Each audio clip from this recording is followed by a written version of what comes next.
यार ये मानस जी मानस बताए कि नहीं मानस में तो जिब्राइल आता आगे से जिब्राइल के फिरौन अगर जो एक गुलाम एना सरदार ની મુખાલિફ કરે તો શું કરવું જોઈએ તો કે સજા મારી નાખવામાં તારો કોણ છે ને હા મારો છે આ તું આપ્યો તો ને આયા લખી દ્વારા એટલે તું તારા મૌલા અલ્લાહની સરકશી કરી રહ્યો છે એ માટે તને ડુબાડવામાં આવે છે તારા હુકમ મુજબ તારા બનાવેલા કાનૂન મુજબ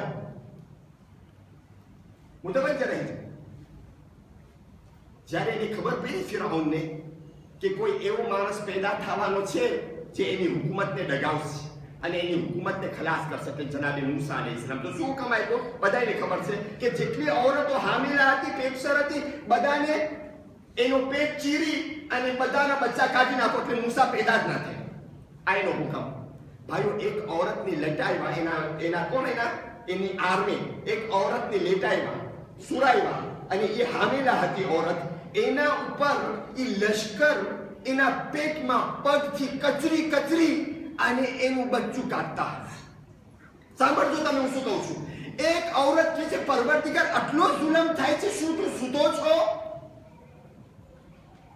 એક બાઈ કે છે એક औरत આટલો જુલમ થાય છે મારા ઉપર શું તું સૂતો છે સાંભળજો જ્યારે ફિરૌન ડૂબી ગયો तो आखी ની આર્મી ડૂબી ગઈના સાથે બધી ગર્ક થઈ ગઈ દરિયામાં દેખાણી ના અલ્લાહે કહ્યું સમજાવ ને કે ફિરૌનની લાશ પાછી ઉપર આવે અને મોજથી કિનારા ઉપર હાલી ગઈ એક કિનારામાં પડી ગઈ લાશ કેટલો સમય સુધી બધે તો ડૂબી જાય આ લઈ આવી પાછો દરિયો ફિરૌનની લાશને મૈયતને અને કિનારામાં ફેંકી દીધી મોજ કયો કિનારા ઈ બાયરી જે અલ્લાહને કીધી હતી સમજતા ને કે શું તું સૂતો છે એ બતાવી છે જોઈ છે શું ફિરૌનની લાશ પડી છે કિનારામાં ત્યારે જિબ્રાઈલ આવીને કહે છે ઇન્નલ્લાહ યુમહિલ વલા યુહમિલ અલ્લાહ મોહલત આપે છે પણ અલ્લાહ ભૂલતો નથી કદી આ औरत મગજમાં રાખજે અલ્લાહ મોહલત આપે છે સમજ્યા અગર મોહલત દરમિયાન તું તૌબા કરી લે तो खैर पर अगर जो तू मोहलत आप्या पछी तौबा ना कर तो अल्लाह सजा देता कभी भूलतो नहीं भाइयों अपनी जिंदगी में अपन अलग अलग परेशानी आवे मुसीबत आवे हजी जो अपनी आंख न खुले अल्लाह मोहलत आपे छे मोहलत आपे छे अपन हजी जो आंख न खुले तो जहन में राखजो कि अल्लाह भूल से नहीं जे जे आपने करी રહ્યા છે એની સજા જરૂર મળશે સલાવત પર મોહમ્મદ વાલે મોહમ્મદ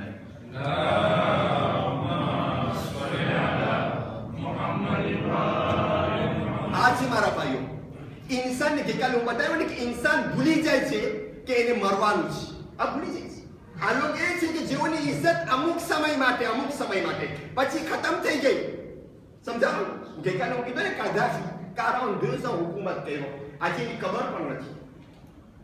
ખબર પણ નથી છે ને ક્યાં દફનાવ્યા છે કોઈને ખબર નથી છે ને કદાફી તમને ખબર છે એનો છોકરો જ્યારે બાપ હુકુમત પર હતો ને છોકરો વટાઈને કોઈ એની આંખ સામે આંખ ન રાખી શકે એને કોઈ આંખમાં આંખ ન જોઈ શકે એનું નામ શું સૈફુલ ઇસ્લામ ઇસ્લામની તલવાર હકીકતમાં ઇસ્લામની તલવાર નથી કઈ કુફરની તલવાર હતી ક્યાં છે તારે ક્યાં છે તું સૈફુલ ઇસ્લામ અટાણે તું ક્યાં છે TPI-ના કેદખાનામાં ટ્રિબ્યુનલ પેનલ ઇન્ટરનેશનલના કેદખાનામાં અમુક સમયની ઇજ્જત પછી ખુદા હાફિઝ અને આસિર ન તને કોઈ પૂછવા વાળો ન કોઈ તને જોવા વાળો કેટલા એવા વટાઈ ગયા મારા ભાઈ જહેનમાં રાખો કે ઇજ્જત બે કિસ્મની છે એક અમુક સમયની ઇજ્જત હોય છે જેટલા છોકરાઓ ભણે છે ને એ લોકોને ખબર છે અલેક્સાન્ડર લે ગ્રાન્ડ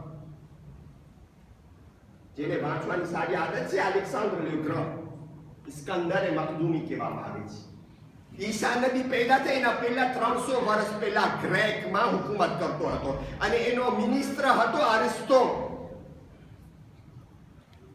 હા કેટલી મોટી હુકુમત હતી મશરિક થી લઈને મગરિબ સુધી એટલી કોઈ એમ કહે છે કે ઝુલ્કરનૈન એ જ અલેક્સાન્ડર લે ગ્રાન્ડ છે અને ઇખ્તિલાફ છે ઘણા કહે છે ના ઝુલ્કરનૈન નથી બે અલગ અલગ છે એ ઝુલ્કરનૈન નથી. સમજા?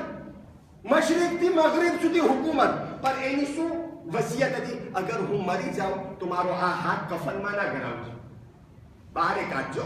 કફનમાં ના હોય મારો હાથ, અને મારા હાથની હથેળી ખોલી નાખજો.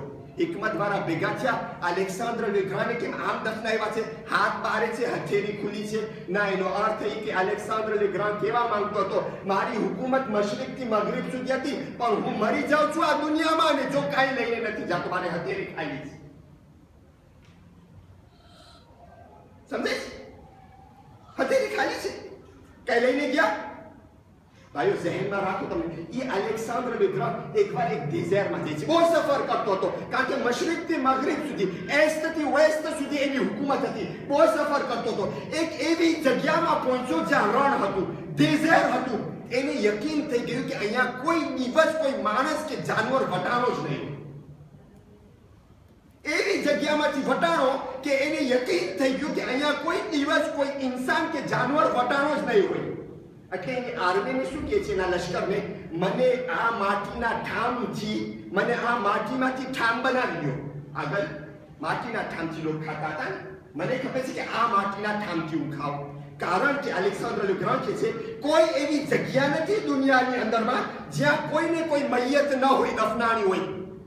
કોઈ દુનિયામાં એવી જગ્યા નથી, હદીસ પણ ઘણી છે, કોઈ દુનિયામાં એક એવી જગ્યા નથી કે જ્યાં કોઈને કોઈ ઇન્સાન અથવા જાનવર ન દફનાણા હોય. પણ મને યકીન છે કે આ જગ્યાની અંદરમાં ન કોઈ વટાણો જ નહીં હોય. એટલે મને યકીન છે કે અહીંયા કોઈ દફનાણો તો નહીં, કારણ કે વટાણો જ નહીં હોય. એટલે મને એમ તો થાય કે મારી જિંદગીમાં એવા ઠામમાં હું ખાતો હતો ને પીતો હતો કે જ્યાં કોઈ દફનાણો ન હતો. જ્યારે તૈયાર થઈ ગયા ઠામ, સમજાવો ને, તો વાચા આવી જમીનને કે અય ઇસ્કંદરે મખદૂમી, અય અલેક્સાન્ડર લે ગ્રાન, આ જગ્યા જે તું એમ સમજે છે કે કોઈ વટાણો નહીં હોય, અહીં તારા જેવા 100 ઇસ્કંદરે મખદૂમી વટાઈ ગયા.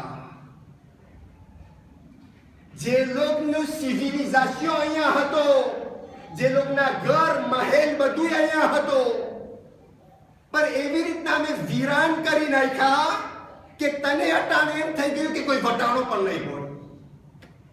સમજાય છે મહારાજ? આ બધા મિસાલ આ દુનિયાની ઇજ્જત છે. હે, દુનિયાની ઇજ્જત શું છે ખબર છે?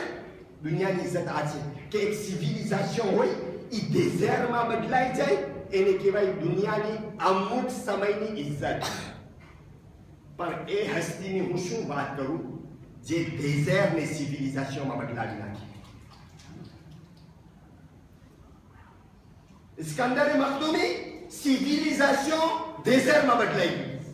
અને એ હસ્તીની હું શું વાત કરું જે ડેઝર્ટને સિવિલાઇઝેશનમાં બદલાવી નાખે. કરબલા શું હતું? ડેઝર્ટ હતું, રણ હતું. આજ શું છે? આ ફરક છે ઇસ્કંદરમાં અને સૈયદ શુહદા અબી અબ્દુલ્લાહ અલ હુસૈનમાં. સલાવત મુહમ્મદ વ આલે મુહમ્મદ.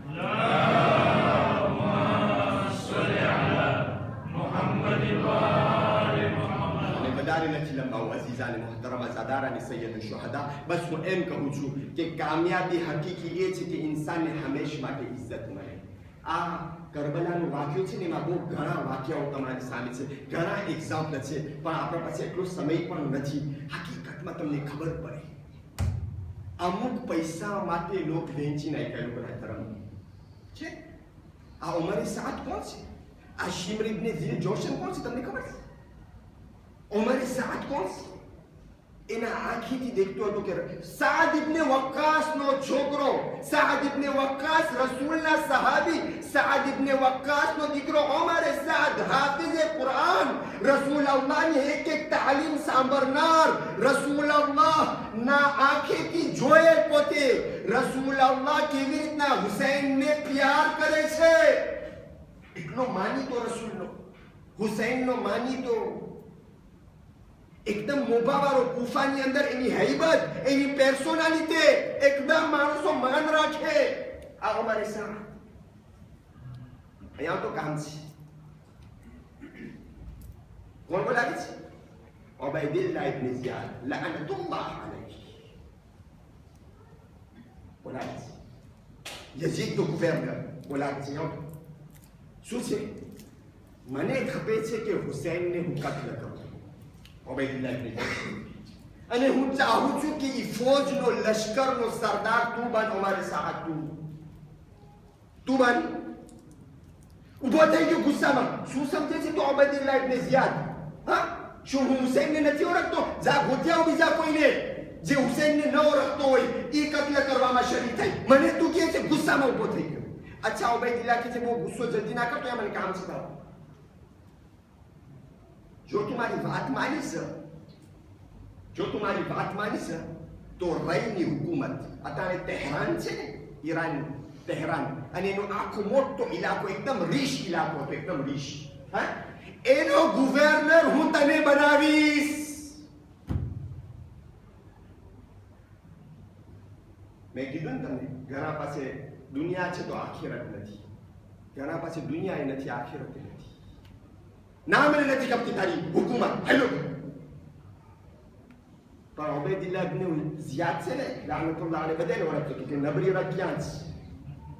સમજે? જેમ જેમ ગુસ્સે થાય છે કોઈ, એને તમે જરાક વધારી દે એની કિંમત છે.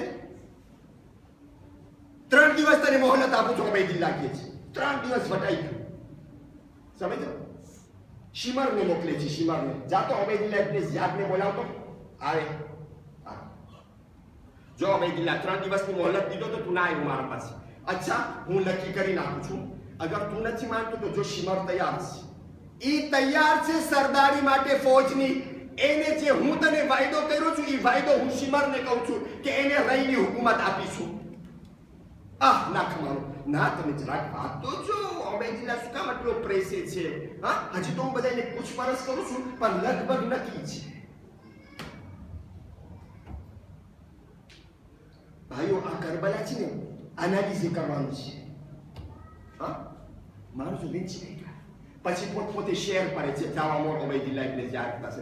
કહે છે મને ખબર છે કે હુસૈન ફાતિમાનો દીકરો છે અને અલીનો દીકરો છે, પણ એક મુકાબલામાં રઈની હુકુમત મારી આંખની ઠંડક છે. તો આ હુસૈન, હું શું કરું? તમને હું કત્લ કરી નાખીશ, પછી તૌબા માંગી લઈશ. જો તમે માણસોની માન્યતા, પૈસા સારું, દૌલત સારું, એકદાન કરી નાખું, એકદાન ઘરાવી દઉં, એકદાન ચારી કરી લઉં, એકદાન એને શોકે કરી નાખું, પછી મરી જાય તો દીકરા અને દીકરી આવશે, સલામ અલૈકુમ પપ્પા ગુજરી ગયા, તારા સાથે સારું નહોતું પણ એને માફ કરી દે ને, સલાવાત મુહમ્મદ વાલે મુહમ્મદ.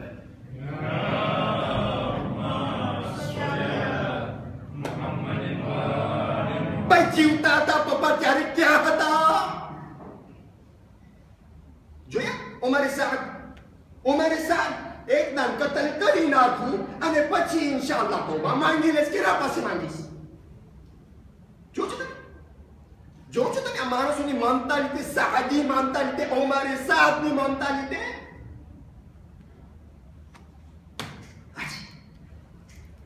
આ છે ભાઈઓ, એક વાક્યા છે, એક સમજો ને, પણ મારા પાસે સમય તમને ખબર પડે કે કેવી રીતના માણસો આ તો ઉમરે સાદનો હું તમને મિસાલ દીધો. તમને ખબર છે સૌથી મોટો જજ મૌલા અમીરુલ મોમિનીન અલી ઇબ્ન અબી તાલિબ અલૈહિ સલાતુ વસ્સલામ.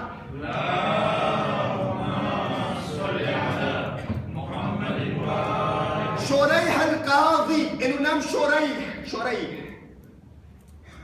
મૌલા અમીરુલ મોમિનીન એક જમાનાની અંદરમાં કાઝી પણ બન્યા હતા. કાઝી એટલે શું? જજ. આમને કોઈ જજ ના થઈ શકે, તમને ખબર છે ને? એટલો એનો મર્તબો હોવું ખપે જ્યુરિસ્પ્રુડન્સમાં, ફિકાહની અંદરમાં.